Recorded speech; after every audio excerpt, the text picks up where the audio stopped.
The Flaxborough Diocesan Autumn Luncheon was, by all outward appearances, the kind of affair destined to pass without incident. It featured all the usual elements: polite applause, tepid consommé, a raffle organized by people no one dared refuse, and the faintly ecclesiastical hum of elderly men in purple shirts discussing parish roofs as though they were NATO installations. It was the sort of event where scandal should not by all that is decent, Anglican, and properly laminated occur.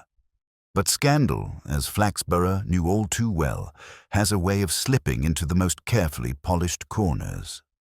Shortly after the Bishop of Grensford rose to give his closing remarks, mostly gratitude, some seasonal platitudes, and a gentle reminder about diocesan pensions, a peculiar ripple moved through the gathered guests.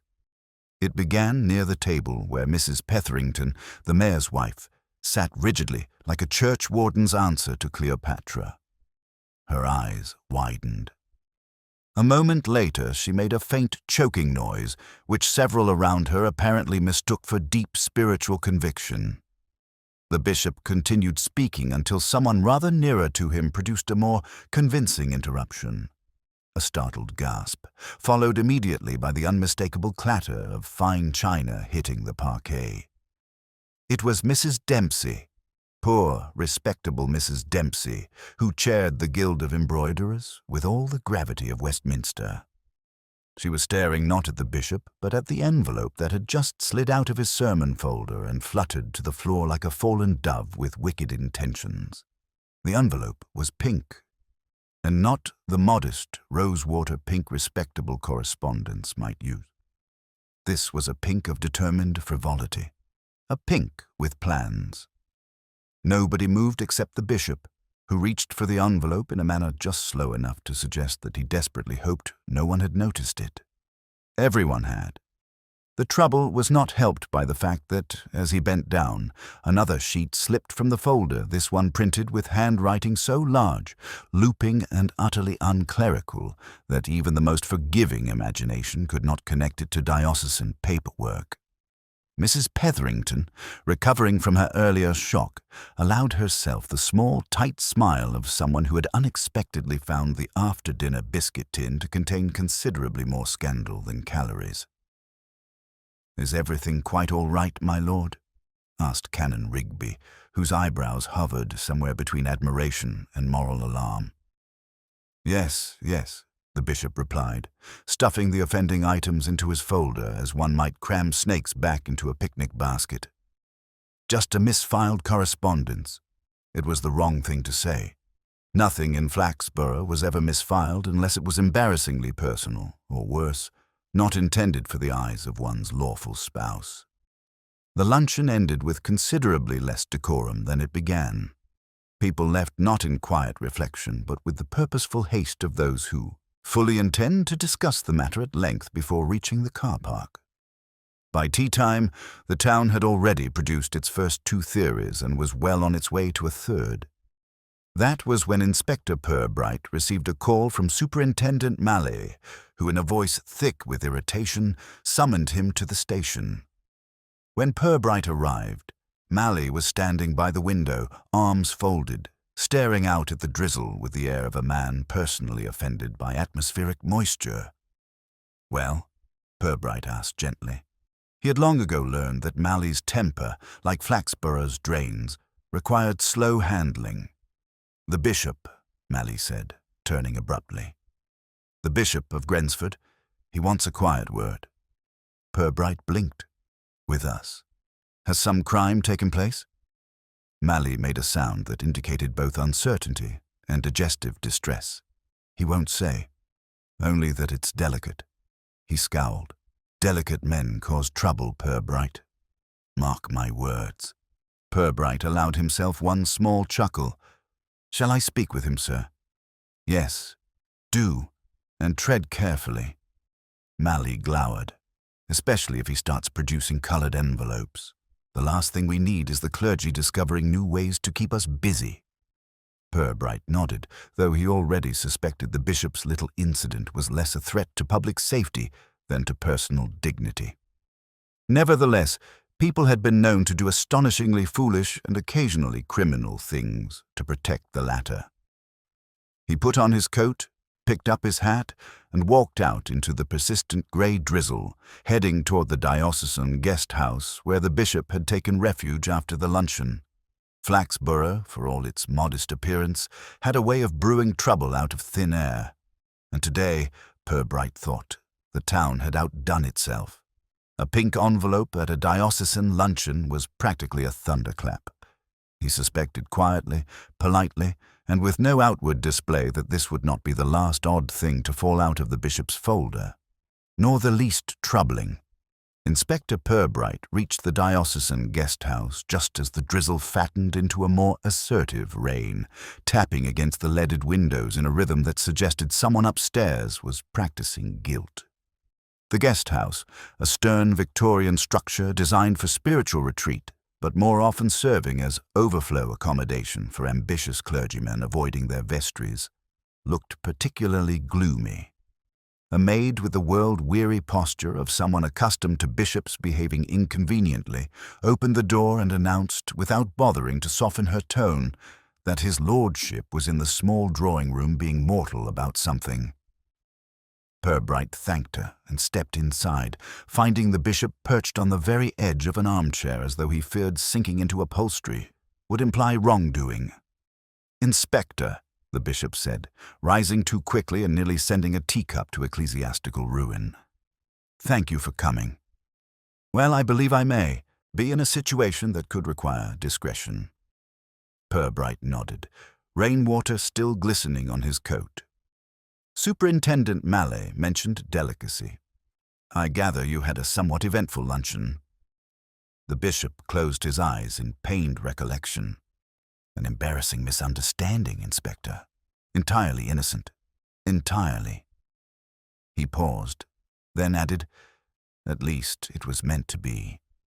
Purbright waited a moment, giving the bishop space to continue, which he did with the reluctance of a man donating teeth. "The envelope that fell a regrettably colorful item was sent to me anonymously several weeks ago. It contained, well, an insinuation and a request for money." "A blackmail attempt?" Purbright asked, keeping his tone mild.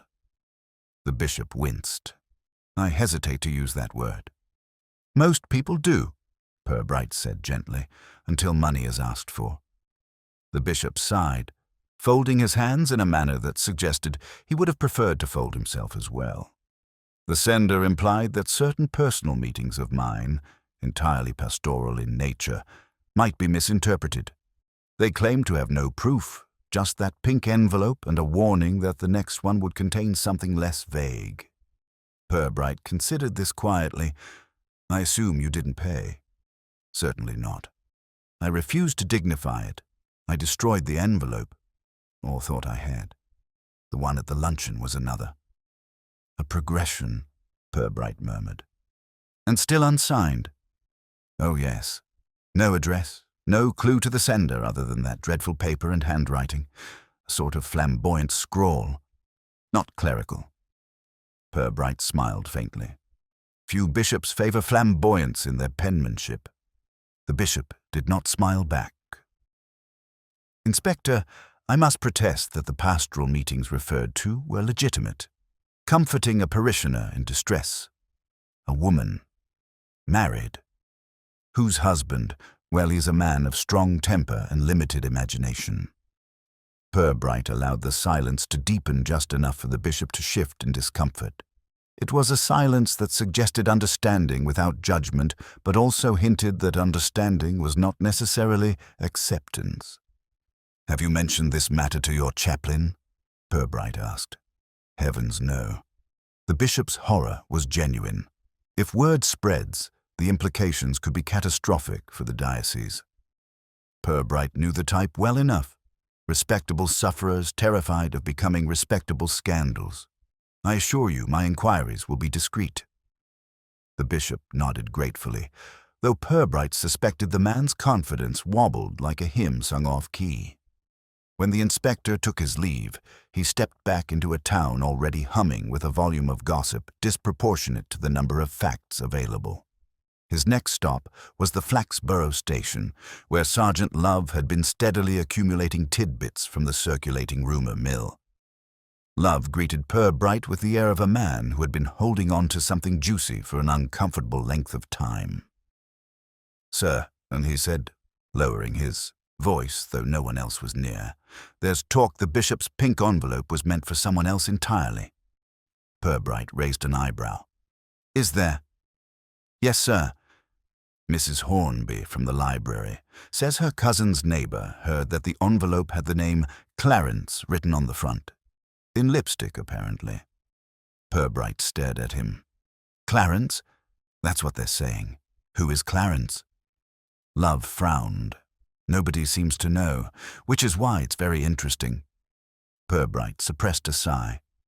"Sergeant, when a rumour begins with Mrs. Hornby's cousin's neighbour, one should treat it with the kind of skepticism normally reserved for miracle diets." "Yes, sir," Love said, but without the faintest intention of adjusting his enthusiasm. "Still," Purbright added, "the lipstick detail is inventive." "Thank you, sir." It was not a compliment. Purbright carried on to the police office he used for quiet thought, a small underheated room containing little more than a desk, a kettle, and the ghost of a filing system.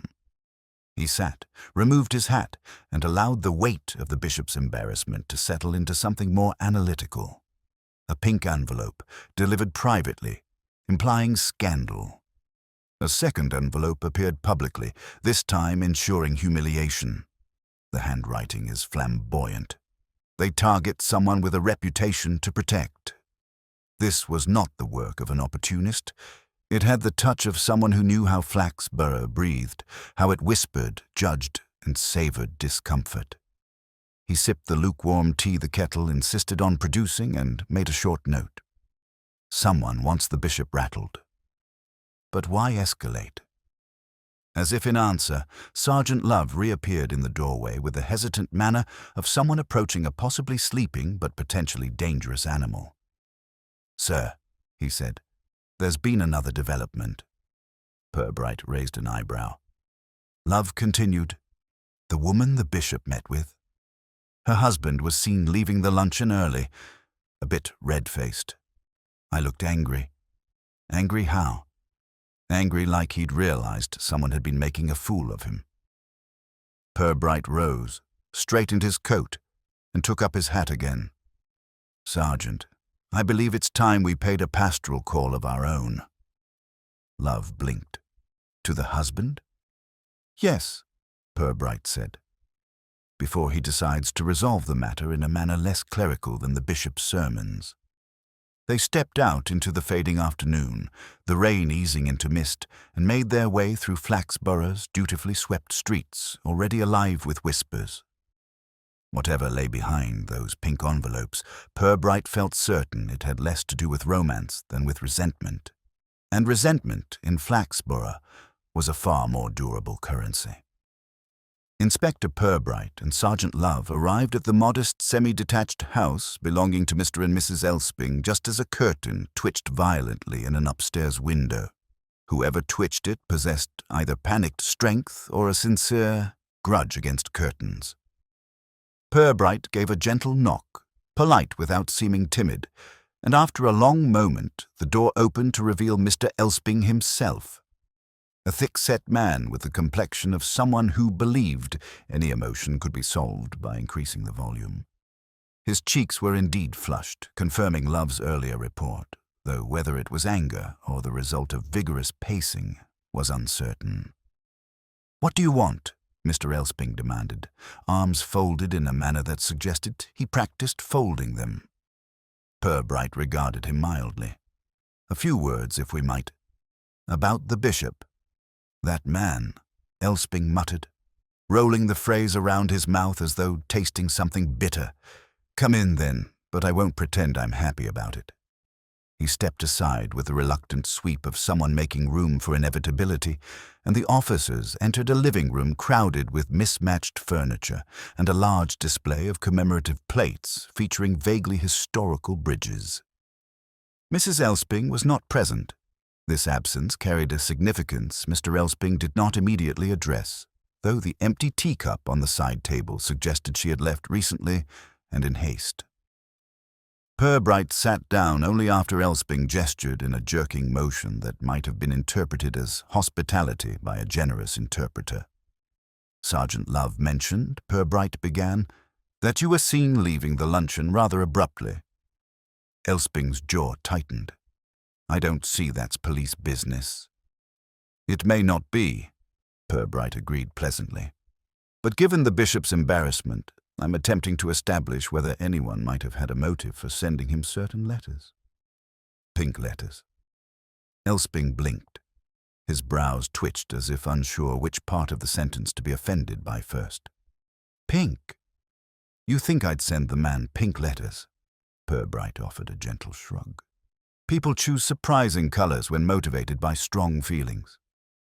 Not me, Elsping snapped. I've never sent him anything except a request to reconsider the Harvest Festival hymn choices. And he ignored that. He glared as though this dereliction of clerical duty surpassed all others. If someone wants to cause trouble for him, it isn't me. Love leaned forward with the eager helpfulness of a retriever handed a scent. Your wife has been meeting with the bishop. Elsping stiffened. Pastoral meetings, he said, though his tone suggested he had rehearsed the phrase without fully believing it. She's been upset lately. Family matters. Her sister down in Hemberley's got herself into, well, that's none of your concern. The bishop was helping her, that's all. Purbright regarded him steadily. And you were comfortable with these meetings? Elsping made a noise halfway between a snort and a swallowed objection. I didn't like the frequency of them, nor her coming home looking pale and shaken. But she said it was personal, and the bishop assured me it was church business. His brow contracted. Still, I'm no fool. When that pink thing fell out of his folder today, I thought, well, I didn't know what to think. Did you confront him? Purbright asked. No, I left. Better to leave than say something that'd get me thrown out of the luncheon. Love, unable to resist, said, Thrown out by the clergy, sir? Elsping glared at him. Don't smirk at me. Could have happened. Purbright intervened with a mildness that smoothed over fissures like plaster. Your wife. Might we speak with her? Elsping hesitated, his gaze drifting to the staircase as though hoping she might descend and save him from the question. She's not here, he said at last. Went out just after we got home. Said she needed a walk. Did she seem upset? Elsping gave a slow exhale. She did. She was crying a bit, but she told me it was stressful. She does that sometimes. Purbright's eyes softened fractionally. Do you know where she might have gone? To the river path, probably. She likes it there. He rubbed his face. Look, Inspector, whatever trouble the bishop's gotten himself into isn't from me. But if someone's threatening him, I'd like to know why my wife keeps getting dragged into it. Purbright gave a small nod. We'll speak to her, Mr. Elsping. Thank you for your time. As soon as they stepped outside, Love whispered, What do you think, sir? He seems the type. Which type, Sergeant? Aggrieved, mad at clergy. Red-faced, possibly fond of coloured stationery. Purbright smiled faintly. He is upset, yes. But people who act impulsively rarely plan such theatrically embarrassing gestures. Sending a pink envelope to a luncheon? That was crafted for effect. Crafted by who, then? That is what we shall discover. They drove toward the river path, where the evening had begun to take on a dusky gold that made the water gleam faintly between thick hedges. Elsping was not immediately visible, and Purbright suggested they proceed on foot, the gravel crunching beneath their shoes with each careful step. A few minutes along the path, they found her seated on a bench, shoulders hunched, hands clasped tightly on her lap. When she noticed them, she gave a small, startled cry and wiped her eyes quickly on her sleeve. Inspector Purbright, she said, rising halfway, then sinking back down with a weary resignation. I suppose you want to talk about the envelope? Purbright nodded gently. If you feel able. She hesitated, breathing shallowly. It wasn't from me. I didn't send anything. I didn't even know about it until it fell. But I wasn't surprised. Purbright exchanged a glance with Love. Not surprised? Why is that? Mrs. Elsping twisted the handkerchief in her hands. Because someone has been watching me. Noticing things. Follow me when I go to meet the bishop. Her voice trembled. I saw a figure once just out of sight when I left the rectory, and again outside the grocer's last week. A figure? Purbright asked softly. Man or woman? I couldn't tell. They kept to the shadows. But I felt someone was waiting for me to make a mistake. Purbright lowered himself to sit beside her. Mrs. Elsping, did the bishop ever mention receiving any earlier letters? Her eyes widened. He told you. Then he should have told you the rest. What rest? Purbright asked. She swallowed. That I'm not the only woman he's been meeting with privately. There's another, and she has far more reason than I do to want him disgraced. For a moment, the path fell silent except for the faint rush of the river's current. Love's eyebrows tried to climb into his hairline. Purbright kept his expression neutral, though his mind was already rearranging the picture. Who is this woman? He asked at last. Mrs. Elsping closed her eyes. Someone who'd rather the town never hear her name spoken in the same breath as the bishop's. Someone who'd be desperate enough to use a pink envelope to keep the rest of us distracted. She opened her eyes again, glistening and fearful. It's the bishop's secretary, Inspector, Miss Lenton, and she's hiding something. Something dangerous. Inspector Purbright let Mrs. Elsping's final words settle with the gentleness of dust in a still room, though the implications were notably heavier. Miss Lenton, quiet, brisk, immaculately composed, had always seemed the sort of efficient young woman who regarded scandal as a clerical error to be swiftly corrected. That she might be at the heart of whatever was unraveling the bishop's dignity introduced a sharp new angle into the affair. Purbright thanked Mrs. Elsping for her honesty, reassured her with a politeness so steady it seemed to hold the dusk at bay, and then guided Sergeant Love back along the river path toward the waiting car. Love, naturally, broke the ensuing silence first. Miss Lenton, sir. The secretary. Never would have guessed. His tone carried both disappointment and a faint thrill, like a man discovering a plot twist in a book he had thought safely predictable. Purbright considered this with a small hum. People who run offices efficiently, he said, are often underestimated in their capacity to run other matters, less official ones, with equal vigor.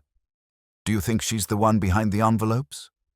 It's premature to fix ideas, Sergeant. But Mrs. Elsping believes Miss Lenton has a considerable personal stake in the matter. Quiet ambition or private resentment can inspire inventive mischief. Love nodded eagerly. Pink mischief. Purbright gave him a reproachful glance, and Love subsided into a posture of chastened enthusiasm.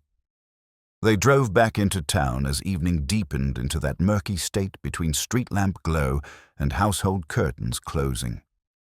Purbright directed Love to the diocesan administrative building, a gloomy edifice of stone arches and well-meaning but insufficient heating. The office windows still glowed, suggesting Miss Lenton had not yet completed her day's obligations. Purbright instructed Love to wait by the front gate, and stepped inside with the unhurried tread of someone accustomed to entering places where other people's secrets waited on desk trays. He found Miss Lenton at her typewriter, striking the keys with the severe exactitude of a woman who considered punctuation a minor form of moral discipline. She looked up at once, her face tightening as though her expression had been neatly cinched. "Inspector Purbright," she said, "the bishop mentioned you might be making inquiries." There was no warmth in her tone, but neither was there hostility. It was the voice of someone prepared to be helpful, so long as it did not interfere with her filing system. Purbright's manner, mild as ever, concealed a sharper curiosity. "Miss Lenton, I understand you manage much of the bishop's correspondence. That must be a formidable task. Her lips twitched either pride or irritation, difficult to tell. It is considerable, yes. And yet, Purbright continued, some letters have reached him privately, without going through you. The twitch of her lips vanished. Private letters? She paused just long enough for her tidy composure to sharpen. Are you referring to the unfortunate incident at the luncheon? Purbright nodded lightly. I am, though the luncheon envelope appears to have been part of a sequence. For the first time, Miss Lenton's fingers faltered near the typewriter. She folded her hands, perhaps to prevent further betrayal. I'm not aware of any such letters, she said, too quickly. Purbright took a seat opposite her desk without invitation. His calmness made it seem inevitable rather than intrusive. Mrs. Elsping suggested you might have some knowledge, perhaps even a reason to wish the bishop discredited. Miss Lenton's posture stiffened with a quiet jolt. Mrs. Elsping said that. Her voice rose. Then she caught herself and lowered it again. That woman is an anxious creature. She imagines too much. Did you follow her? Purbright asked gently. Miss Lenton's eyes flashed with indignation. Certainly not. I have work to do. I do not lurk behind grocers' bins. Yet she believed someone was watching her. Miss Lenton hesitated, hands tightening. I may have seen her once or twice, but only because I was concerned. Concerned, Purbright repeated softly. Miss Lenton exhaled, as though releasing something she had been carrying badly. The bishop is too trusting. Far too trusting. He allows anyone with a dramatic story to pull him into their troubles. Mrs. Elsping is unstable, emotional. I feared she might misinterpret his kindness, or worse, attach herself to his reputation in a damaging way. And so you followed her? To ensure she wasn't creating trouble for him, she said firmly. I was protecting his position. Purbright regarded her for a moment. She believed what she was saying, or had at least convinced herself of its righteousness. And the letters? The pink envelopes? I know nothing of them, she said again, but the steadiness in her tone wavered. Just slightly. Purbright rose. One more question, Miss Lenton, if I may. She nodded tightly. Do you keep any colored stationery in the office? Her expression was blank for a second too long. Then she replied, Certainly not. This is a diocesan office, Inspector, not a confectioner's shop.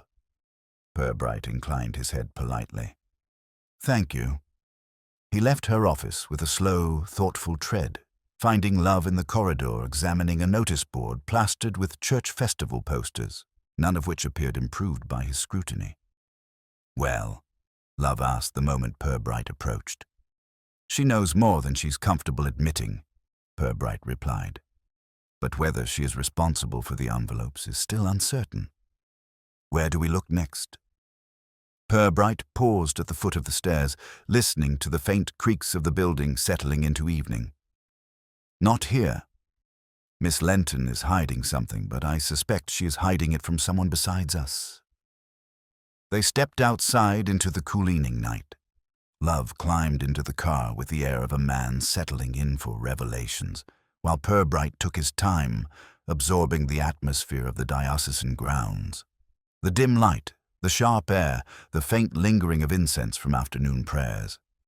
At last he spoke. Sergeant, we must consider the simplest explanation. Does someone hate the bishop? Love guessed. Almost certainly, Purbright said. But someone with a more personal connection than Miss Lenton allows. Someone who had access to his folders today. Love frowned. You think it wasn't posted? The envelope at the luncheon? It may never have been posted at all, Purbright said quietly. It may have been placed. Love whistled. By who? By someone who knew the bishop would be speaking. Someone who wanted an audience for the embarrassment. Love's eyes widened. Someone at the luncheon. Precisely. and perhaps someone closer to the bishop than anyone else wishes to admit. Purbright stepped into the car, closed the door gently, and stared through the windscreen at the dim, respectable buildings of the diocesan grounds. "Sergeant," he murmured, "tomorrow we speak to the bishop's wife." Love blinked. "He's married?" Purbright nodded once. "We've been circling the wrong woman, Sergeant. It's time we looked at the one person who knows the bishop's private habits better than any secretary." The next morning arrived with a pale, indecisive sunlight that made Flaxborough look as though it had only reluctantly agreed to be awake. Inspector Purbright, coat buttoned neatly, walked with Sergeant Love toward the bishop's residence, a dignified house set back from the road behind a row of rose bushes whose thorns seemed well suited to the temperament of a bishop's spouse. Purbright had spoken with the bishop briefly by telephone, arranging the visit. The bishop's tone had been a mixture of gratitude and dread, the latter growing more audible the moment Purbright mentioned speaking to his wife. Mrs. Fenimore, the bishop's wife, opened the door with a politeness that felt polished rather than warm. She was a woman of middle years, with an expression refined from decades of managing social obligations. Her eyes possessed a crisp intelligence that suggested she noticed everything, including things she would never publicly acknowledge. She ushered the detectives into a sitting room where the furniture appeared to have taken a vow of quiet endurance. "My husband said you wished to speak to me," she said, sitting with her back as straight as the candles on the mantelpiece. Purbright nodded. "Thank you for receiving us, Mrs. Fenimore. There has been an unfortunate incident involving the bishop at the diocesan luncheon. You may have heard a little already." She folded her hands with a measured sigh. "I've heard a great deal. People in this town are extraordinarily quick to connect dots that ought not to be connected." "True," Purbright agreed. "But occasionally such connections reveal something useful. I wonder, Mrs. Fenimore, whether you were aware that your husband has received anonymous letters and pink envelopes containing allegations." Her expression remained composed, but her fingers tightened slightly in her lap. "He mentioned an anonymous letter some weeks ago. I told him to ignore it. One should never dignify crude provocation." She paused, her eyes sharpening. "But you believe this is part of something larger?" Purbright regarded her gently. "We are exploring all possibilities. One possibility is that someone close to the bishop knows something of these letters." Her laugh was short and unmistakably humorless. "Inspector, everyone who is close to the bishop knows something. He is a kind man, but he is naive. He thinks it charitable to take on the burdens of every miserable soul who crosses his path. That inevitably invites whispers." Love cleared his throat. "And did any of those souls trouble you personally, ma'am?" Mrs. Fenimore hesitated. The pause was almost imperceptible, but present enough to interest Purbright. "I have no quarrel with any of them," she said at last, "though I confess some find an unseemly comfort in my husband's availability. The sort of emotional displays that exhaust a man and try the patience of his wife." Purbright leaned forward slightly. "You're referring to Mrs. Elsping?" She blinked. "Mrs. Elsping? Oh, her. Hardly. A nervous little creature. No threat to anyone. Miss Lenton, however." She did not finish the sentence, but the air in the room tightened around the name. Purbright let the implication unfold naturally. "Have you observed Miss Lenton's behavior?" "Yes," Mrs. Fenimore said crisply. "And I assure you, it is not merely professional zeal that keeps her late in the diocesan office. She has become quite indispensable to the bishop, uncomfortably so." Love shifted in his seat, trying not to appear interested and failing. "Do you believe she might be behind the letters?" Purbright asked. Mrs. Fenimore's eyebrow rose by a fraction, an elegant expression of distaste. "If Miss Lenton wished to disgrace my husband, she would do it with immaculate spelling and no unnecessary ornamentation. Pink envelopes are beneath her." A subtle, almost amused flicker passed across Purbright's features. "Then who might choose something so conspicuous? Someone with a more dramatic inclination." Mrs. Fenimore's gaze drifted to the window. Someone thoughtless, someone resentful. She paused long enough that her next words felt carefully measured. Someone who has recently had reason to quarrel with the bishop. Purbright waited, though he did not prompt. It was unnecessary. My husband dismissed one of the diocesan volunteers last month, she said, voice lowered. A woman named Mrs. Chambly. He did not give me details, but she took the matter poorly. I saw her outside this house a few days ago, lingering on the pavement as though deciding whether to ring the bell. Did she? Purbright asked. No. She walked away, but her expression suggested she would have liked to cause trouble. Love scribbled a note with the enthusiasm of someone who had just been handed a new suspect to treasure. Purbright, however, remained contemplative. Mrs. Chambly does not seem to be known for subtlety, he murmured. Pink envelopes might indeed suit her temperament. Mrs. Fenimore inclined her head in quiet agreement. After offering their thanks, Purbright and Love stepped outside. The air had thickened with the promise of rain again, the clouds low and grey. Love hurried to match Purbright's stride. Think it's her, sir? He asked. Mrs. Chambly? Purbright shook his head slowly. A possibility, but not yet persuasive. Mrs. Chambly might have motive, but not necessarily opportunity. The envelope at the luncheon required more than rage. It required placement. Love frowned. Someone sitting near the bishop, then. Precisely, Purbright said. Someone who could slip something into his folder without being seen. They walked toward the car, Purbright's thoughts turning quietly. The luncheon had been crowded. Guests had sat elbow to elbow, exchanging small talk and slicing dessert with ecclesiastical earnestness. Those nearest the bishop would have been clergy, dignitaries, or those with reason to sit in conspicuous proximity. Purbright stopped walking. Sergeant, he said softly, who was seated at the bishop's table. Love blinked, searching his memory. There was Canon Rigby, Mrs. Petherington, and that fellow from the Diocesan Finance Council, Mr. Hollier. Purbright nodded slowly. And Mrs. Dempsey, who dropped her china. Right. She was there too. Purbright resumed walking, but his pace was slower now, thoughtful. We must speak with Canon Rigby, and Mrs. Petherington, and Mr. Hollier. But first Love waited. We found Mrs. Chambly, Purbright said, because people who hold grudges often talk loudly, and people who talk loudly often reveal more than they intend. They drove toward this edge of town, where Mrs. Chambly was rumored to be spending her days in theatrical bitterness. As the car rolled along the narrow streets, Purbright observed the houses, the gardens, the curtains that twitched with anticipation. Flaxborough was already stirring with new speculation, and somewhere among its whispers, someone was enjoying the spectacle far too much. Mrs. Chambly lived in a converted railway cottage on the outskirts of Flaxborough, a squat building with an air of stubborn survival. A pair of garden gnomes glared from the path as though warning visitors that good humor was not to be expected here.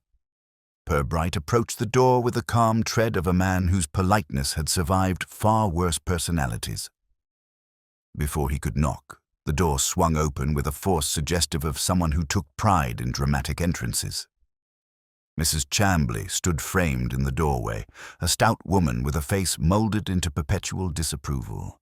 Her expression brightened only in anticipation of grievance. "Thought it might be you," she said without greeting. "I saw your car slowing. I expect you've come about the bishop." Purbright inclined his head. "If you have time to speak, we would appreciate it." "I've always had time for honesty," she said, stepping back with a theatrical sweep. "Mind the umbrella stand. It wobbles like certain clergymen I could mention." Sergeant Love made a small choking sound that might have been a laugh, strangled in the interest of professionalism. They followed her into a living room dominated by floral upholstery, and a large portrait of a tabby cat glaring down with proprietorial disdain. Mrs. Chambly sat herself heavily, arms folded, eyes fixed on Purbright. "Sir, what's he done now?" Purbright adopted his mildest manner. "We are investigating anonymous letters sent to the Bishop pink envelopes, addressed without signature." She let out a snort. "Pink? Oh, for pity's sake. What sort of grown person sends pink threats? That sounds like the work of someone unserious or unstable. Do you know anyone who might fit that description?" Purbright asked. Mrs. Chambly's lips pursed. "Many people, Inspector. But I suppose you're referring to my dismissal." Purbright nodded. "It came up." "Came up?" "It was talked about from one end of town to the other. The bishop dismissed me because I told him the diocesan flower fund was being mismanaged. He said I was being inflammatory. I said he was being blind. That was that." Her chin lifted defiantly, "But I didn't send him any letters." Love leaned forward. "You weren't angry enough to want revenge." "Angry." She slapped her knee. "Inspector, if I sought revenge every time someone in this town annoyed me, the post office would have had to expand. No, if I wanted to embarrass the bishop, I'd have chosen something more dignified, not pink fluff." Purbright smiled faintly. "Did you attend the luncheon yesterday?" "Of course not. I go where I'm wanted, Inspector, and I am no longer wanted at diocesan luncheons. I would sooner dine with a ferret." Love twitched at the imagery, but remained silent. Purbright shifted slightly. "Mrs. Chambly, did you see the bishop recently? Perhaps passing by his residence, as Mrs. Fenimore mentioned?" Her eyebrows shot up. "Mrs. Fenimore saw me? Well, good. I was hoping she'd notice. I stood there for a moment because I considered speaking to her. She's got sense under all that starch. I meant to tell her she should keep an eye on her husband's secretary. That one's been getting too comfortable." Love seized the thread. "Miss Lenton, that's the one," Mrs. Chambly said with relish. "Impeccable hair, but not a trustworthy bone in her body. Too close to the bishop by half. And she doesn't like being contradicted." Purbright, however, watched her more carefully. "Did you see her that day?" Mrs. Chambly frowned, thinking. "Yes, actually. She came out of the house just before I arrived. Down the front steps like she owned them. She didn't see me, thank goodness. I've no desire for a confrontation unless I've powdered my nose first." "Did she have anything with her?" Purbright asked. "A bag. A soft leather one. It looked heavy." Purbright thanked her, rising with the gentle courtesy of a departing diplomat. Mrs. Chambly stood as well, softening only slightly. "Inspector," she said, lowering her voice conspiratorially, "whoever sent those letters, they're not done. People who start trouble rarely know how to finish it. You mark my words." Outside, Love exhaled with relief, as though fresh air were a reward. "Well, she's not subtle, but she's definitely not our envelope artist." Purbright nodded. "Mrs. Chambly is many things, but secretive is not one of them." Love unlocked the car. "So we're back to Miss Lenton." "Perhaps. But we must be thorough," Purbright said, settling into the passenger seat. "We now know she visited the bishop's home unannounced carrying something, and Mrs. Fenimore was unaware, or at least claimed to be." Love started the engine. "You think the wife might be involved?" "She didn't seem the type." "People rarely seem the type," Purbright replied, "until we realize how determined they are to protect something or someone." They drove toward the town center, though Purbright's thoughts seemed to travel elsewhere. As they passed the marketplace, he gestured for Love to pull over by the curb. Across the square, Mrs. Petherington, the mayor's wife, was speaking animatedly with a friend. Her gestures were sharp and deliberate, the gestures of someone rehearsing a tale for maximum impact. Purbright stepped out and approached her with the slow inevitability of polite inquiry. Mrs. Petherington noticed him at once and arranged her expression into one of dignified concern. "Inspector," she said. "Terrible business yesterday, wasn't it? Such a spectacle. I do hope the bishop recovers from the mortification." "I'm sure he will," Purbright replied mildly. "Tell me, Mrs. Petherington, where were you seated during the luncheon?" She blinked, surprised by the mundanity of the question. "Next to the bishop, of course. As the mayor's wife, I was placed to his left." "And you saw the envelope fall?" "Oh, yes," she said eagerly. "Quite shocking. The color alone was inappropriate, and the handwriting is like something a teenage girl might produce after too much lemonade. Did you see where it came from?" "At first," she said, lowering her voice like a conspirator in a play, "I thought someone must have slipped it under his folder. But then I realized his secretary brought him the folder earlier. She delivered it personally to the luncheon hall. I saw her leaving right afterward." Purbright felt the faint click of a puzzle piece finding its proper place. "Miss Lenton brought the folder herself?" "Yes. Carried it in with that brisk, self-important way she has." She placed it at his seat just before the meal began. Purbright thanked her, then returned to the car where Love waited, eager as a dog expecting news of biscuits. "Well?" Love asked. "Miss Lenton delivered the bishop's folder to his place at the table," Purbright said quietly. "And she was alone when she did it." Love nodded vigorously. "So she could have slipped the envelope inside." "She could have," Purbright agreed. "But that makes something else far more troubling." Love frowned. "What?" "That Miss Lenton fears someone ruining the bishop's reputation," Purbright said. "Yet she behaved in a way that allowed exactly that." The car pulled away from the curb, the town passing by in muted colors. Purbright looked out at the streets, the shop fronts, the familiar shapes of lives lived quietly.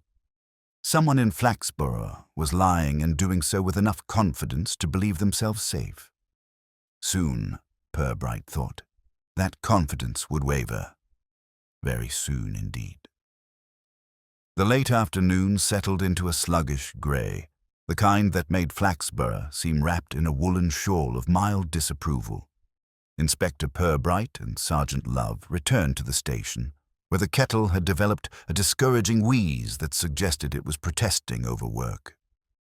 Purbright set his hat on the rack, picked up the least chipped mug available, and allowed the steam to rise while he leaned against the filing cabinet in quiet thought.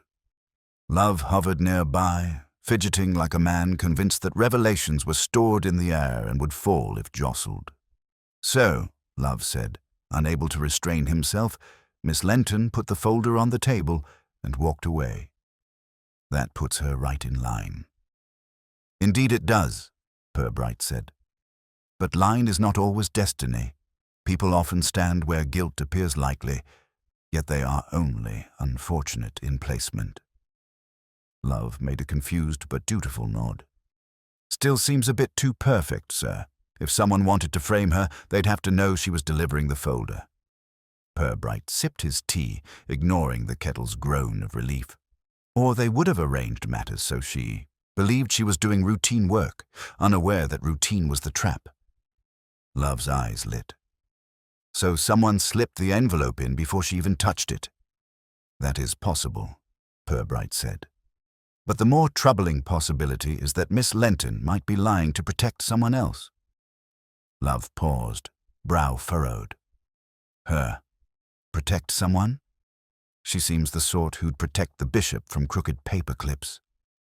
"People who pride themselves on precision," Purbright murmured, "often tidy up the chaos of others, especially if the other is someone they admire." Love opened his mouth to respond, but a brisk knock on the office door interrupted him. Constable Hinchcliffe poked his head in, cheeks flushed with the earnest enthusiasm of a man delighted to possess information before anyone else. "Sir," Hinchcliffe said, "there's someone here asking to speak with you privately. Says it's urgent." Purbright exchanged a look with Love. "Who is it?" "Mrs. Fenimore," Hinchcliffe replied. "The bishop's wife." Love's eyebrows reached ambitious heights. Purbright, however, merely set down his mug and smoothed his jacket. "Show her in." Mrs. Fenimore entered with the poise of a woman accustomed to stepping into difficult rooms, though today her composure seemed held together by will rather than habit. She wore gloves, though she removed them slowly, as if seeking time to choose her words. Purbright gestured to a chair. "Mrs. Fenimore," he said gently, "to what do we owe your visit?" She inhaled. "Inspector, something has happened. Something I should have mentioned earlier, but I hoped it would not matter." Purbright seated himself opposite her, leaning forward slightly. "Please, go on." "It concerns my husband," she said, voice steady but strained. "Last night, after you left, he received another envelope." Love sat up straighter. "Another pink one?" Mrs. Fenimore nodded. "Yes. Identical. It was pushed through the letter box sometime after 9. He found it in the hall."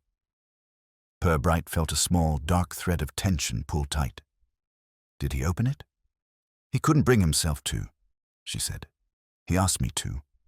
Inside was a note short, printed, not handwritten this time. It said, "You have been warned once. Now the truth will be shown." Nothing else. Love exhaled with a soft whistle. "Whoever's behind this is escalating." Purbright nodded. "May I see the note?" Mrs. Fenimore reached into her handbag and produced a sealed evidence bag containing a pink envelope and the slip of typed paper. Purbright examined them carefully. The envelope matched the previous descriptions: flamboyant color, overly smooth texture, faint floral scent.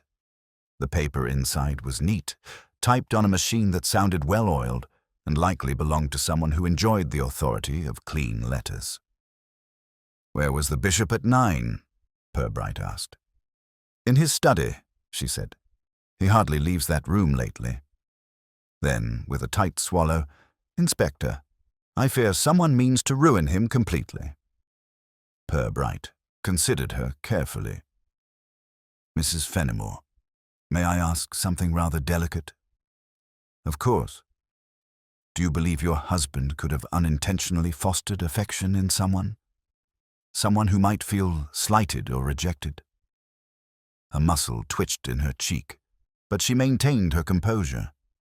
"Inspector, my husband is not a foolish man, but he is kind, too kind at times. Some people mistake kindness for intimacy. I have seen it happen. Anyone in particular?" She hesitated. "Miss Lenton," she said finally, "though I do not believe she would go so far as to blackmail him." Love shifted uncomfortably, clearly unsure whether to speak. Purbright spared him the dilemma by continuing. "And Mrs. Elsping? She is emotional, but not malicious. She is frightened of her own shadow." Purbright nodded slowly. "Mrs. Fenimore, did you notice anything unusual yesterday at the luncheon?" Her eyes flickered as she recalled. "Yes," she said softly. "When the envelope fell, I looked around the table. Most people looked shocked, but one person did not." Purbright's attention sharpened almost imperceptibly. "Who?" "Mr. Hollier," she said. "The man from the Finance Council. He watched the bishop, not the envelope, and he seemed satisfied."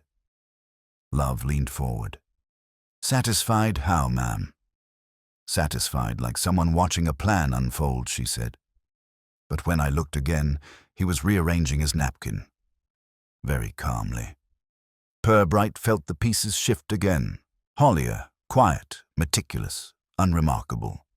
A man who handled the diocese's financial matters. A man who would have access to documents, offices, folders.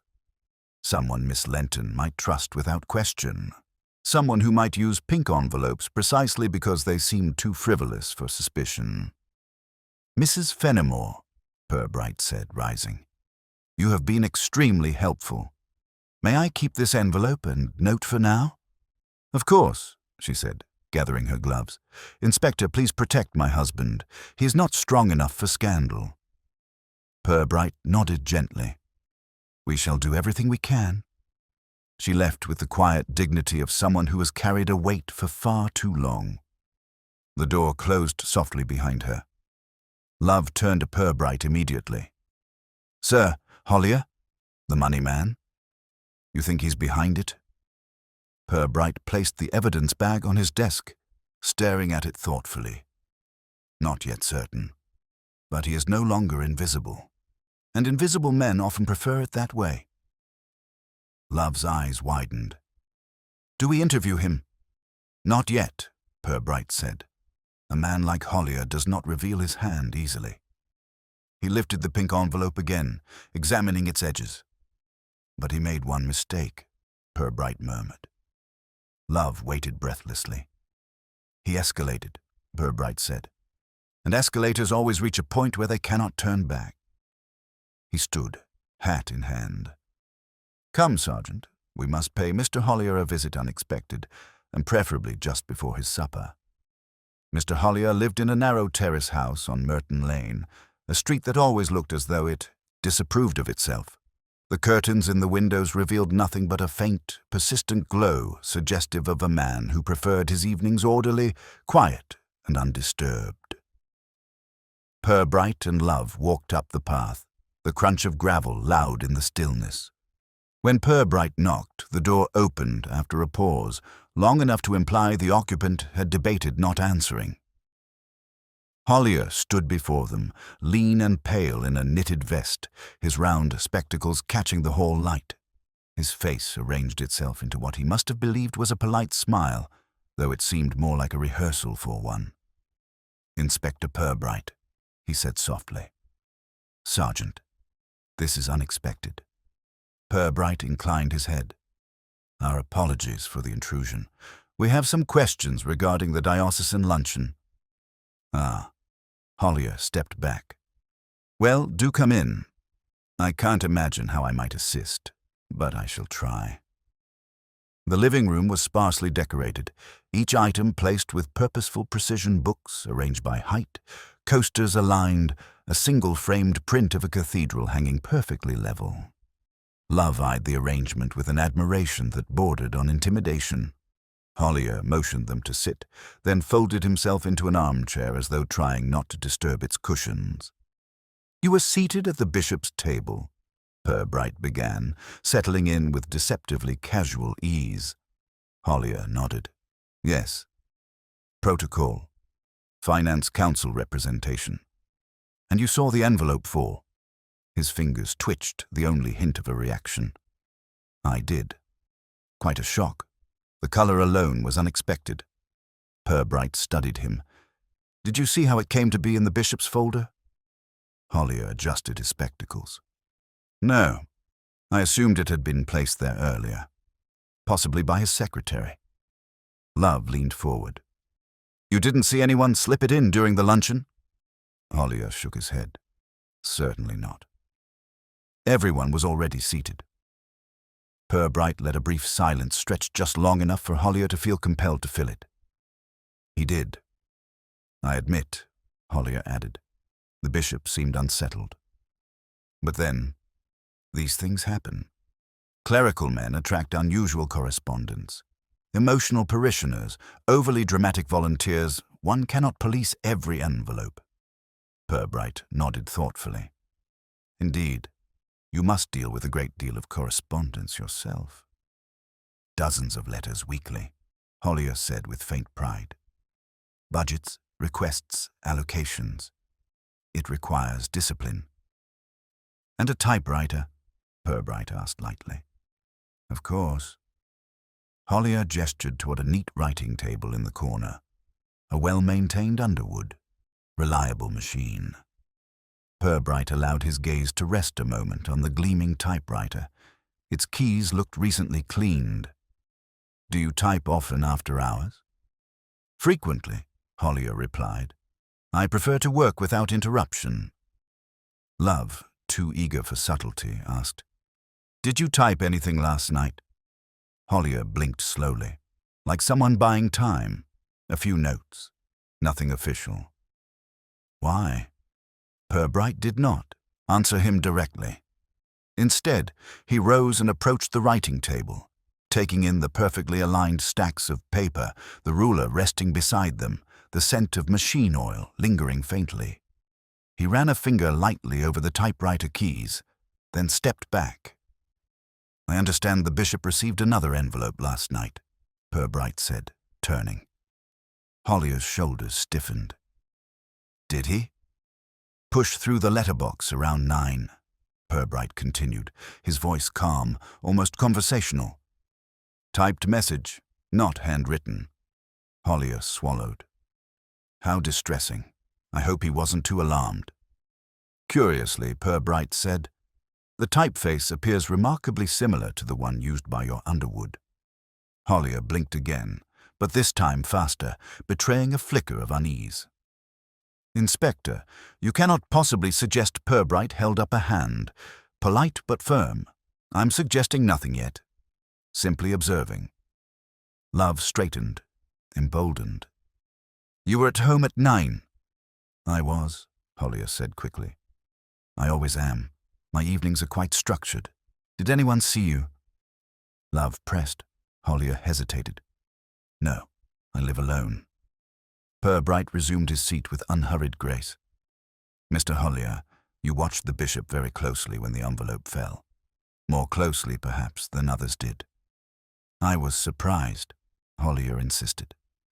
"Alarmed." "Mrs. Fenimore described your expression differently," Purbright said gently. "She believed you looked satisfied." Hollier's face was drained of color. She misinterpreted. "I was shocked." Purbright folded his hands. "Mr. Hollier, the bishop's reputation is fragile. These letters typed, scented, theatrically pink suggest someone with a personal grievance but a taste for organized presentation. Someone who knows how to embarrass without exposing themselves. Someone methodical." Hollier's mouth opened, then closed again. His fingers clenched the armrests. Purbright continued quietly. "And someone who had access to the bishop's folder before the luncheon began." Hollier's breath quickened. "Inspector, I assure you I only delivered the financial statements to Miss Lenton. She was the one who took them to the bishop's table." Purbright tilted his head. "You delivered them to her personally?" "I did," Hollier said. "At her request." Love's eyes snapped toward Purbright in silent triumph. But Purbright remained still, his gaze fixed on Hollier. "At her request," Purbright repeated softly. Hollier nodded, wiping suddenly clammy palms on his vest. "She said the bishop needed them for reference." She seemed hurried. Purbright absorbed this with the slow, careful patience of someone watching a doorway open where a wall had been expected. "Hurrying," he said, "is not Miss Lenton's usual habit." "No," Hollier agreed. But she was quite insistent. Purbright leaned back. "Mr. Hollier, thank you. You've been most helpful." The softness in his voice unsettled Hollier more deeply than volume might have, as Purbright and Love stepped out into the cool, evening air. Love burst immediately into commentary. "Sir, that's it then." Miss Lenton got Hollier to hand her the papers, then she slipped the envelope in herself. "Possibly," Purbright said. "Possibly," Love repeated, deflated. "But it fits." "It fits too neatly," Purbright replied. "Neatness is suspicious. People with guilty secrets seldom arrange them symmetrically." Love frowned, struggling to follow. Purbright paused beside the car, staring at the darkening rooftops of Flaxborough. "Miss Lenton may indeed be involved, but Hollier is frightened properly, and frightened people often tell the truth when they think it will save them." "So who's the real culprit?" Love asked. Purbright opened the car door. "We are being presented with a pattern," he said.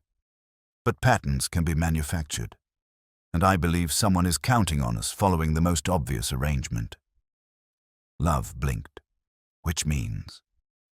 Purbright looked out toward the distant lights of the bishop's residence. "It means," he said softly, "that the next lie we hear will come from someone who has told us the truth before." Inspector Purbright did not drive directly back to the station. Instead, he asked Sergeant Love to take the long route toward the diocesan offices, the evening drawing in with a heavy, muffled quiet that seemed made for introspection. Street lamps flickered on with reluctant effort.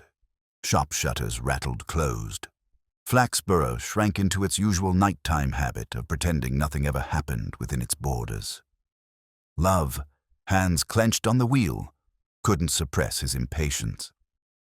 "Sir, if it wasn't Hollier, and it might not be Miss Lenton, then who? We're running out of suspects who can type neatly and deliver envelopes without blushing." Purbright watched the faint reflection of streetlights ripple across the windscreen. "We are not running out, Sergeant. We are circling." "Circling what?" "Motives," Purbright said softly. "People's motives rarely change. Their explanations do. If someone is lying, the lie will be tailored to appear reasonable. Therefore, unreasonable actions without proportion tell us more truth than lies." Love made a face. "Is that philosophy, sir?" "Common sense," Purbright replied. Love nodded, unconvinced but respectful. They reached the diocesan building. It loomed unwelcoming and cold, its tall windows dark except for one faint glow high on the second floor. As they approached, Purbright raised a hand, signaling Love to pause. "That light," he murmured. "It isn't Miss Lenton's office." Love squinted. "Looks like the bishop's study." "It is." They moved quietly up the outer stair, their footsteps echoing in the stone corridor. The bishop's study door was ajar. Purbright knocked lightly. A startled gasp came from within, followed by hurried footsteps. When the door opened, Miss Lenton stood before them pale, composed but visibly shaken. "Inspector," she said, smoothing her skirt unnecessarily. "I didn't expect anyone here at this hour." Purbright stepped inside without waiting for an invitation. Nor did we expect the bishop's study to be unlocked. Miss Lenton clasped her hands behind her back. "The bishop asked me to retrieve some files for tomorrow's council meeting." Purbright glanced around the study. Papers lay neatly stacked, drawers half open, a folder placed conspicuously at the center of the desk. The bishop's sermon folder. The very one that had betrayed him at the luncheon. "Is that the folder from yesterday?" Purbright asked lightly. "Yes." Her eyes flickered to it and away again. "I thought I should reorganize it for him." "A kind gesture," Purbright said. He approached the desk. Miss Lenton stiffened. "Inspector," she said sharply. "I don't think you reorganized it," Purbright interrupted, ignoring her protest. "Which means you handled all of its contents." Her lips tightened. "Naturally. Did you find anything unusual?" "No." Purbright opened the folder. Empty. Every paper, every sermon page, every scrap of correspondence had been removed. "Miss Lenton," Purbright said gently, "why have you emptied the bishop's folder?" Her composure wavered. "I needed to ensure nothing else was misplaced." "Or embarrassing?"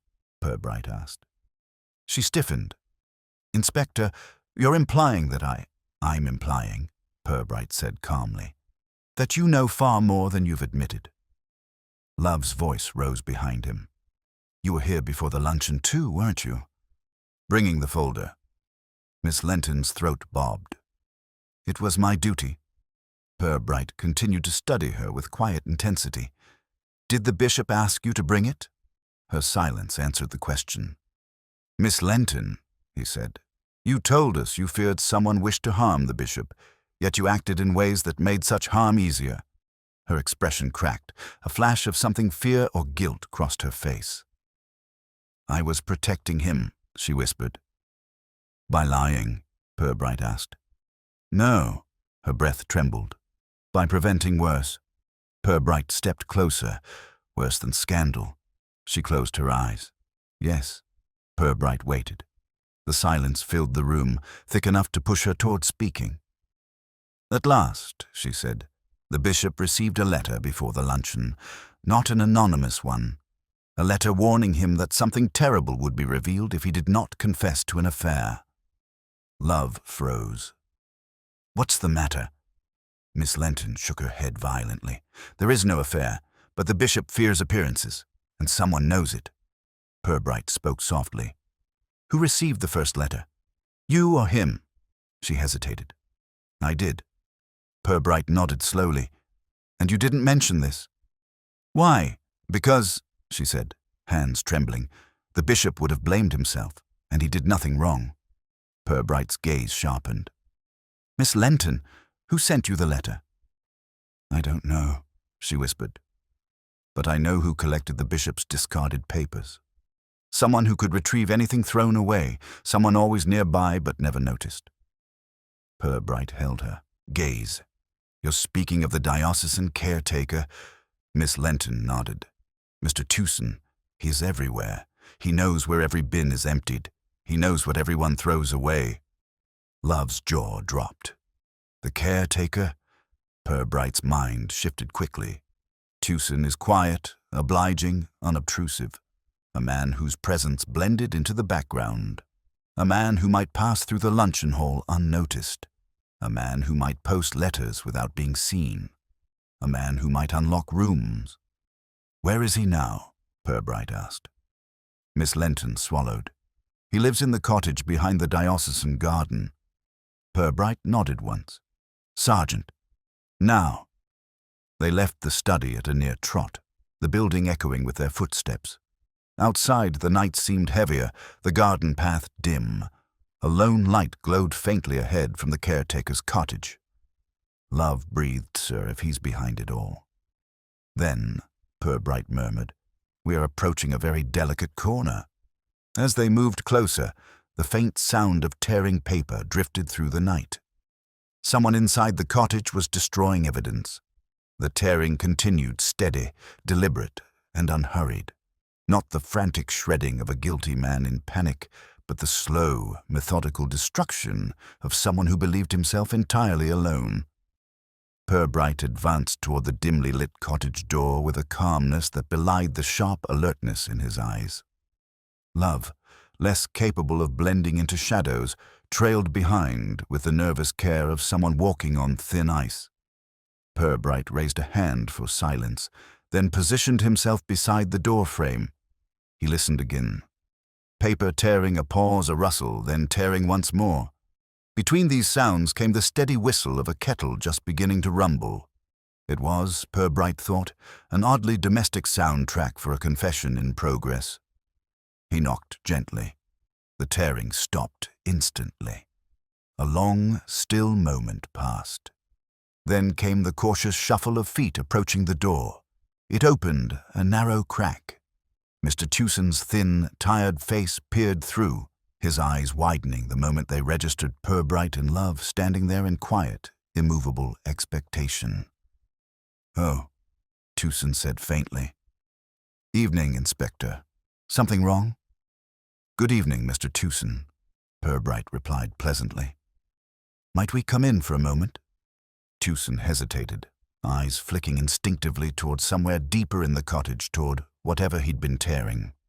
It was the sort of glance that, subtle though it was, announced trouble without uttering a word.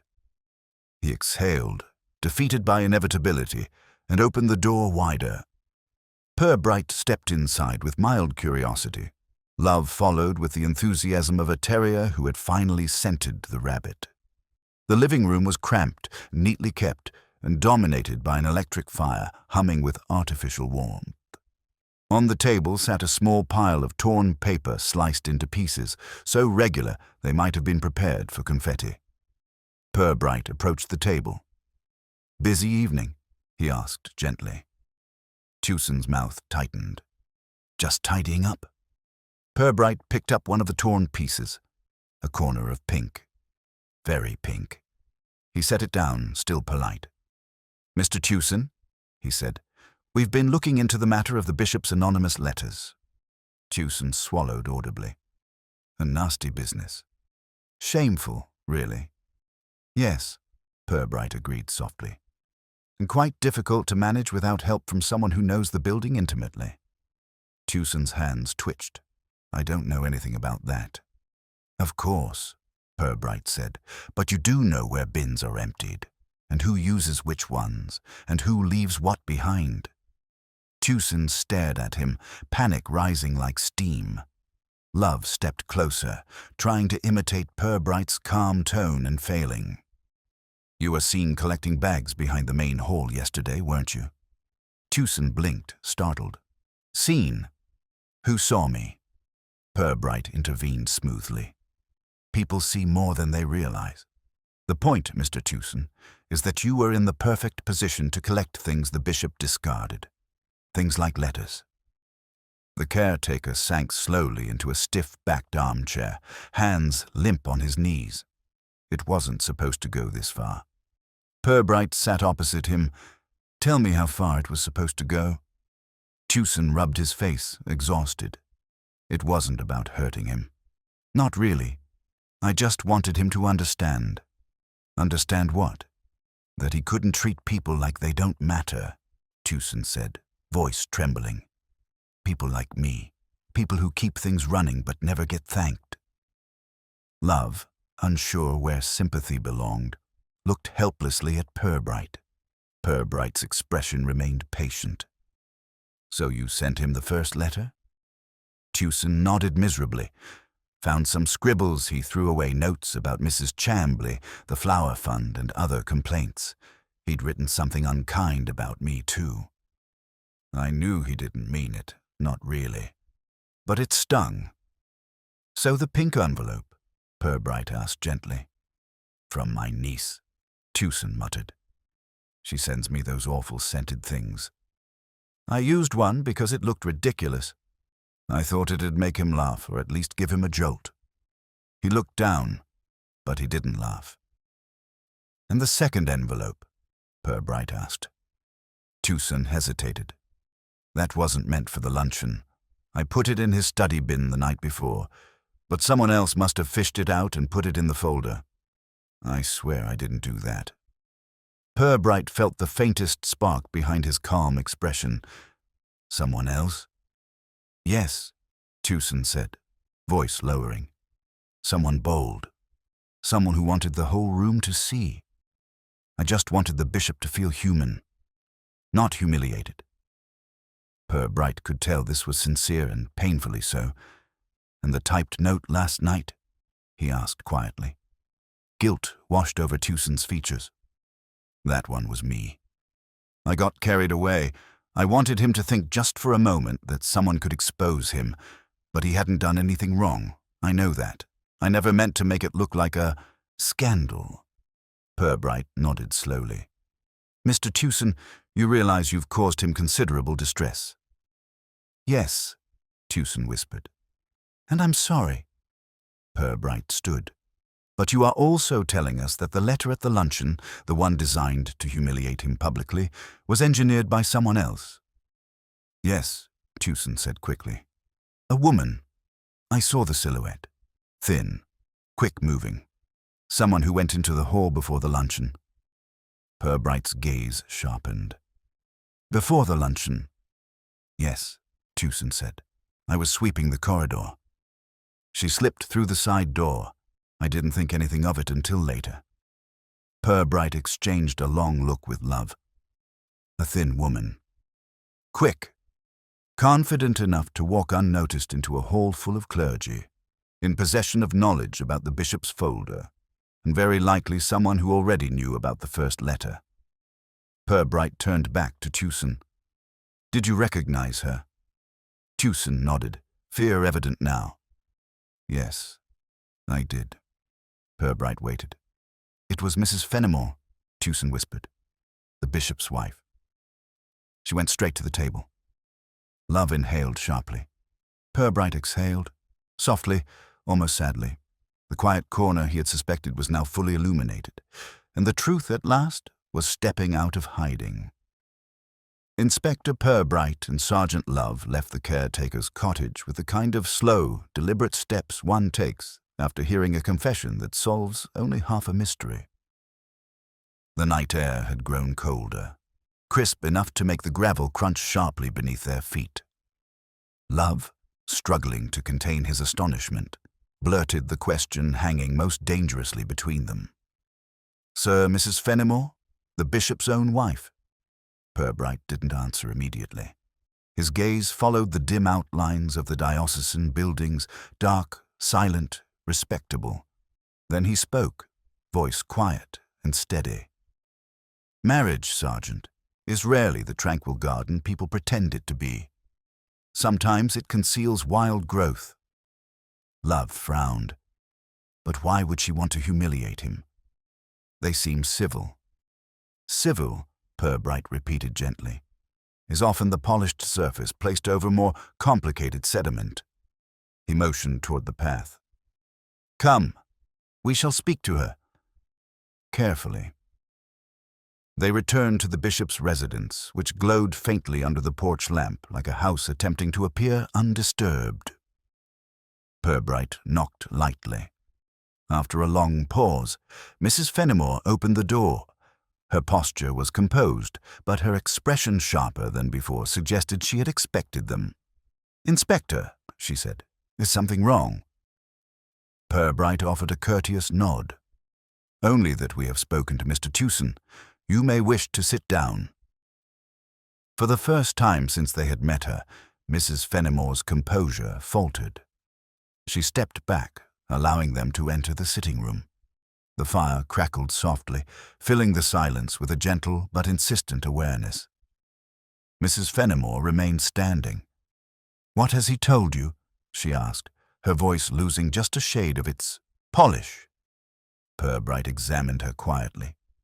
"That he sent the first letter, and the note last night, but not the envelope at the luncheon." Mrs. Fenimore's hands tightened around each other. "I see. And," Purbright continued, "that he saw someone enter the luncheon hall before the meal began. A woman, thin, quick, confident enough to approach the bishop's table unseen." Love added, "He said it was you, ma'am." A long breath escaped her, not a shock, not denial. Something closer to resignation, like a person who has carried a weight long enough to know it must eventually be set down. She walked to the mantel and rested a hand on its edge. "Inspector," she said softly, "my husband is a good man, a gentle man, but he has always been susceptible."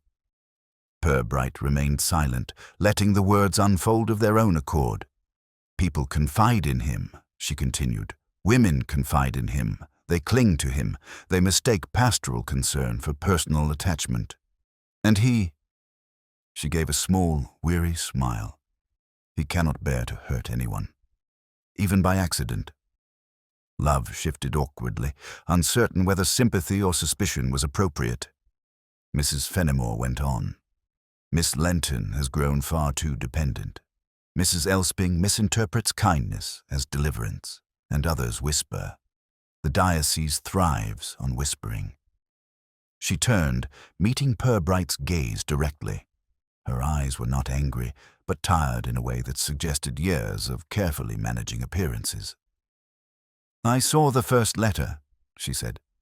"The one he claims to have destroyed. He left it half torn in his waste bin. I pieced it together. It accused him of impropriety. It implied he had behaved in ways unbecoming of his office." "And you believed it?" Purbright asked gently. "No," she said firmly. "I know my husband's flaws, but I know his nature far better than any gossip monger. But I also know the town. Once whispers begin, they grow teeth." She clenched the mantelpiece. "I could not allow him to be dragged into a scandal that did not exist." Purbright's voice remained mild. "So you chose to provoke one?" Mrs. Fenimore flinched, but only slightly. "I wanted to control the narrative. A minor embarrassment, a fleeting moment of color, something obviously ridiculous would drown the whisper before it sprouted." "The pink envelope," Purbright murmured. She nodded. "Exactly. Something no one could take seriously. Something theatrical enough to be dismissed as nonsense. Love started. "Ma'am, it nearly started a crisis." "It wasn't meant to escalate," she said sharply. "I didn't know Mr. Tewson would continue. I thought one incident would be enough to distract the gossip and shield my husband." I slipped the envelope into the folder myself quickly, quietly, just before the luncheon. I never imagined anyone else would add to it. Purbright watched her closely. "You were protecting him."